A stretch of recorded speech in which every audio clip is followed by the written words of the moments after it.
Hey Waffle Gang, I do hope you're well. My name is Mark and today we're checking out some more Reddit stories, and if you do love a Reddit story, why not consider hitting that like, subscribe, maybe that notification bell too, and let's crack on with today's first story.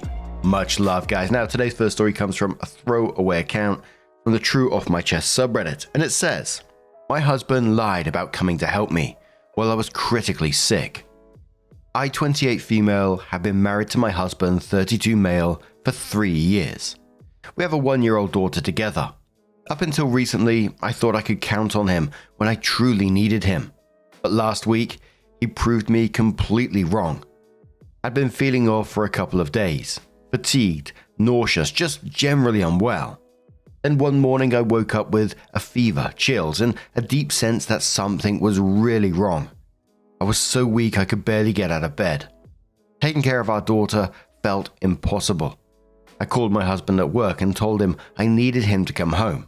He promised he would. An hour passed. Then 2. He kept texting me saying he was just finishing up something and would leave soon. Then he claimed he was stuck in traffic. Then he said he was on his way but had to stop for gas. At this point, my fever was getting worse, and I was struggling to even sit up without feeling dizzy. I told him it was urgent. He reassured me that he was almost there. But something felt off. So I texted one of his co-workers, someone I knew he was close with. The response I got sent a chill down my spine. He hasn't left yet. He's still here. I was furious and terrified. I immediately called my neighbor, a kind older. She came over right away, helped me get dressed and drove me to the hospital. Turns out I had a severe asymptomatic urinary tract infection that turned into a serious kidney infection. My heart rate was dangerously high, and the doctors told me that if I had waited much longer, I could have gone into septic shock. 2 hours later, while I was lying in that hospital bed, shaking from fever and hooked up to an IV, my husband finally decided to show up. I didn't even want to look at him. He tried to explain, saying he didn't realize it was that bad and that he was just trying to wrap things up at work. But I can't get over the fact that he lied to me over and over while I was at home struggling to stay conscious. If my neighbor hadn't have been there, I don't know what would have happened to me. I feel so betrayed. If he could ignore me in a life-threatening situation, what does that say about our marriage, about our future, about our daughter's safety if something ever happens again? I don't know what to do. Would you be able to trust your partner after something like this?" Look, you said at the very end and you asked about how do you trust someone after that, and I always think about that once you lose trust in someone in stories like this, because it's hard to build that back up. It's hard to look at that person again, and because it can destroy everything, the foundation of everything your relationship is built on. And when your partner's repeatedly lying to you while you're fighting to stay conscious, making up stories of traffic and gas stops and being almost there while actually never leaving work at all, how do you look at him and think that, yeah, he'll prioritize me in a medical emergency over work? Because he hasn't this time. Okay, Willow says, yeah, no, I couldn't do this either. If you had waited for him and gone into septic shock and probably ultimately died, what would he have done then? That could have 100% been prevented if he just came home when you asked. He gives more loyalty to a job that'll just replace him when it's his time over his wife, who he chose to love in sickness and health. Shadow Vision says, "We're expecting to have our first child in about a month and a half.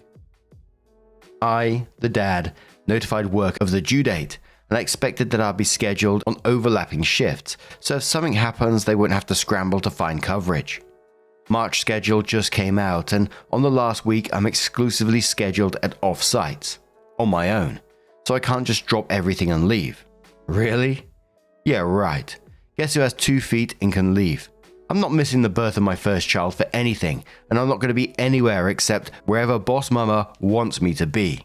Stellar Space Yam says, "I went through something very similar with a now ex.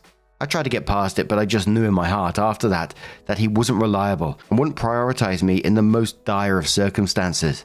And that's a hard thing to move past, even without children." Trade Intelligence says, "Yep, me too. Now ex. Put everyone ahead and even doubted my illness. Not a friend or even a person on your team. This is one of those, when they show you who they are, believe them.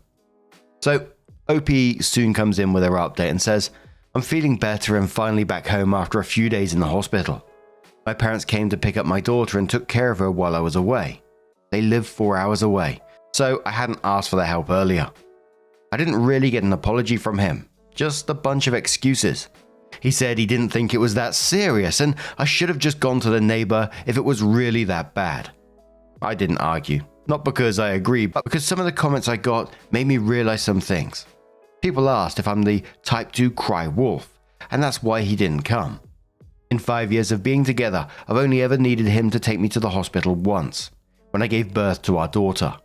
He wasn't there when I was sick, and if he had come home, he probably wouldn't have done much anyway, if it didn't need a hospital. But then someone asked me what I'd do if it was our daughter in my position, and he acted the same way. That hit me hard, and as dramatic as it sounds, I don't want to be with him anymore. I don't think I can ever trust him again. I've made an appointment with a lawyer, but of course, divorce takes time. I'm looking for an apartment, but the housing shortage is a nightmare, since I live in a rural area. Though there's still hope. I haven't told him yet. He's acting like nothing's wrong, so I'm doing the same. I even saw comments suggesting that he might not have actually been at work, maybe using it as an excuse for something else. So one night while he was sleeping, I checked his phone. I didn't find proof he wasn't at work, but I did find messages to women, multiple flirty ones, and the Tinder app. These messages have been going on for months. He was also sending TikToks to his friends while I was sick, laughing and joking around with no real concern for me. He told me his boss refused to give him time off. I found no evidence that he even asked for time off or discussed my condition with anyone. I'm starting to suspect he lied if he really did ask. It would have been illegal for his boss to deny him leave where I live. At this point, I don't feel like confronting him. I just want out. I ignored the red flags before, the small lies, broken promises I shouldn't have. I thought he'd be there for me when it mattered most. But I guess I was naive. I never thought anyone could let me down like this. I'm not telling him I'm leaving until I'm ready. Just like he didn't tell me he wasn't coming. Cancel Hippo says to OP, I'm not really surprised you found what you found. I'm so glad that you're okay, and I applaud you for realizing you and your daughter deserve better. You are absolutely correct to not mention anything until the plan is fully in place, as you walk out the door. Good luck. Everything will be better. Firm information says exactly this. OP is handling it smart. No need to give him a heads up. Wishing her and her daughter a smooth transition to a better life. And Wish says take screenshots of the app and flirty texts. This is evidence your divorce lawyer can use later. OP responds saying where I am, infidelity doesn't change anything regarding divorce, but I still did it if he did try to lie to people. Yeah, OP phoning time and time again, trying to get in contact with husband, and he still plays it down as, I don't think it's that serious. Yeah, I don't blame OP for doing what they're doing in this situation. I imagine there's some kind of pattern in there somewhere as well. There usually is, but what do you guys make of this situation? Let us know your thoughts down in the comments below. And let's move on to another story. Now, our next story comes from OKRooster3890, and it says, am I the arsehole for telling my father's girlfriend that the more she talks about Jesus, the less she'll see my child? For context, I, 26 female, come from a Catholic family, but my parents decided not to raise me and my siblings as such. My father due to a crisis of faith he had years ago, and my mother because she hated practicing it. We were all baptized for our grandparents' sakes, but nothing beyond that. We never prayed, didn't have any first communions, and didn't read the Bible. I didn't even set foot in a church until I was 14.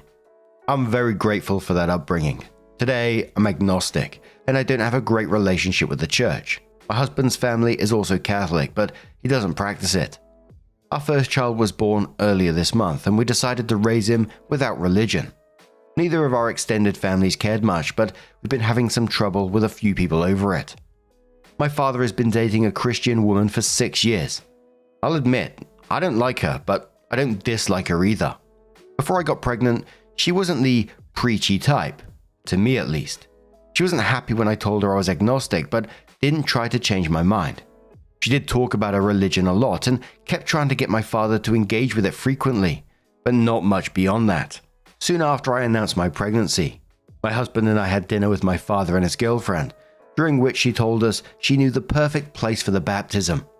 We said we weren't planning on baptizing our baby, and from that moment, she got annoyingly preachy to me and my husband.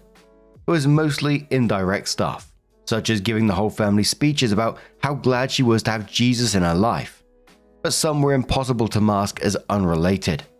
She gave me a decorated cross for the nursery on my baby shower, tried to make us all say grace during Christmas dinner, which we've never done before, with or without her, and kept bringing up a priest friend of hers who just so happened to also do baptisms. My husband and I stood by our decision. Fast forward to now, our baby was born a couple of weeks early. He was pretty much full term, but we were all still worried. He's perfectly healthy and we're all doing well. Yesterday, my father and his girlfriend came over to see the baby. While I was telling them about my labor and how it was at the hospital, she told me that she's been praying for us the whole time, that we should all praise Jesus for giving us such a beautiful blessing as my son. Unrelated to a previous preacherness or not, I lost whatever patience I had. I said, you know what? I'm done. The more you talk about Jesus and religion and whatever, the less you'll see my child. She was quiet the rest of the visit. After they left, my father called me. He told me he understood I was frustrated, but I shouldn't have been so rude to his girlfriend. He told me her intentions were pure, and she was only behaving like this because of how important religion was to her. I don't think I'm in the wrong for my feelings, but I'm worried I was too rude. Am I the arsehole? All in all, this is about respecting someone else's boundaries. OP, our husband, they both made a clear decision on how they want to raise their own child. They communicated it with everyone, but now it's being repeatedly ignored and undermined. And dad is totally missing the whole point here. OP's parenting choices are what's important to her, as the actual parent. Her decisions take priority, that's all there is to it. And personally, I don't think it was particularly rude. It sounded like you was at the end of your tether with this. And when your polite requests repeatedly are ignored, you have to draw a line in the sand somewhere, right? In the comments, someone says not the arsehole. Maybe remind your dad what's important to you. She can have her faith, but when she starts pushing that on others, that's her crossing boundaries. Opie responded to that by saying, my father tends to humor her when it comes to these things, which kind of surprises me, because she pushes her faith onto him more than onto us. I'm obviously okay with him doing that for himself, but not when it extends to me and my siblings. A commenter, which was downvoted, says, you're the arsehole, whether you're religious or not. For most people who do have a relationship with God, praying for somebody is them showing love. Your baby could have had complications and she prayed for him because that was the most she could do to help the baby. It's kind of bogus that you can't see her trying to show love only because you don't like the way she did it. That's weird. Opie says, I have no problem with her praying for my child, but that is something she can do without announcing it or expecting us to do the same, especially when talking to a family she knows full well is not religious. So, OP did come in with her update and said, hey folks, update time. This might get a little long. I showed my first post along with your comments and my replies to my husband. He told me he agreed I had been rude to my father's girlfriend, but thought she had pushed me to the point in which I had no other choice. He was actually surprised I lasted so long without saying anything. For the record, I'm not opposed to religion or to Catholicism. I have religious friends. I've seen Godspell, and I've visited churches without catching fire. One of the most beautiful places I've ever been to was the Metropolitan Cathedral in Brasilia. I've managed to endure preachiness for short periods of time. I'm just not religious. There are many reasons why I don't have a good relationship with the church, most of which I'm not comfortable sharing. I will say that I've been agnostic since I was a teenager, and people have been trying to tell me that I'm wrong and I need to be Christian or Catholic for longer than that. I also live in a very religious country, which never helped my case. I've always loathed people who obsessively preach about their faith to others. I find it incredibly disrespectful and hypocritical. I wouldn't run around telling people what I think as an agnostic, and I expect my acquaintances to do the same. Sometimes you need to be an arsehole to get your point across. I wish I'd understood that sooner. I think I downplay how stressful it was to deal with my father's girlfriend's behavior during my pregnancy. Everything happened a lot quicker than I expected. On Monday, my older brother informed me our father and his girlfriend had told him about what had happened, apparently expecting him to take their side. He took mine, and they ended up having a short fight. I decided to sort this out with my father before it extended to my sister. A couple of days ago, my husband and I called my father and his girlfriend to talk about the subject. I told her that as much as I appreciate how much she seems to care about our son, both me and my husband are uncomfortable with the way she's been trying to push her faith onto our family. We don't want to raise our son, as well as any other kids we have in the future, with religion, and we expect people who will be a part of his life to respect that. I told her that moving forward, we wouldn't accept any religious gifts, crosses, Virgin Mary figurines, etc. Wouldn't entertain any attempts to make us pray or say grace, and would shut down any speeches about accepting Jesus into our hearts. My husband counted 7 in December alone. No more hinting that we should baptize our child either. She is free to pray for us if she wants, but we don't want to know about it. We will respect her faith as long as she respects our boundaries. She remained quiet while I said all of this. When I finished, she asked, "Can't you at least put the cross I gave you in his room?" Not gonna lie, that was one of the most frustrating things I'd heard someone say to me in a while. My husband nearly lost his patience. I replied with, "This is exactly what we were talking about. No. The answer has always been no, and will always be no. And if you keep refusing to accept that, we will restrict your access to our son. It's that simple." We didn't talk much after that. She apologized and we said we forgave her. Then we said our goodbyes. Later that day, my sister went to their place, and she said my father's girlfriend was very quiet and seemed upset. My father called me on his own yesterday, and we talked a little more about this. He did try to defend his girlfriend a bit, and if I had a coin for every time he said, "It's just how she is," I'd be very rich. But he mostly focused on apologizing to me. I accepted it. His girlfriend also texted me with another apology. She sounded more sincere this time. I told her I don't want her to think I'm doing this out of disrespect for her religion. I simply don't share her beliefs. She told me she understood. And this is it. I don't think this is over, but I feel like I've wasted more than enough energy for now. Part of me is still hopeful this will die its own death, unless my father's girlfriend tries holy waterboarding me sometime soon. I won't update again. My son is happy, healthy, and loved. That's all I care about right now. Thank you guys, and I wish you all well. A lot of people on the back of this one saying, this isn't over quite yet, but what do you guys make of this situation? I think Opie handled it pretty well. Let us know your thoughts down in the comments below, and let's move on to another story. Our next story comes from FarmMaster69, who says, my colleague chased me for 8 months, got married anyway, and told me it was because I never accepted her. I've been working with this girl for over 2 years, and as time went on, we got pretty close without me realizing how serious it was getting. A few months into working together, she started dropping hints about wanting me to be her boyfriend, and even her future husband. At first, I thought she was just joking around, but last year it hit me that she was dead serious. The catch? She already had a boyfriend and was set to get married. I knew it was messed up, so I cut ties outside of work and tried to keep things strictly professional. But she wouldn't let up. She kept texting and finding excuses to talk, even saying she'd ditch her fiancé if I was into her. I wasn't having it. Then she sent me a wedding invite, again promising me she'd leave her fiancé if I said yes. To be honest, it kinda hurt for me to see someone giving so much attention to me and getting married. But I knew I didn't love her, and she just wasn't right for me. I stuck to my gut and skipped the wedding, only sending a heartfelt congratulatory message and apologizing for not being able to make it. A few months before the wedding, she admitted that the only reason she was going through with it was because I never accepted her. Even after all that, she still thought I'd choose her over everything. But I've always known I never wanted to be with someone else's girlfriend, especially when it's this messy. For the past 8 months, she's been chasing me non-stop, asking stuff like, why can't we be together? Or maybe it's fate that we should be together. While finding every excuse to hang out. Whether it's movies or dinner, no matter how much I've tried to distance myself, she always finds a way back into the conversation.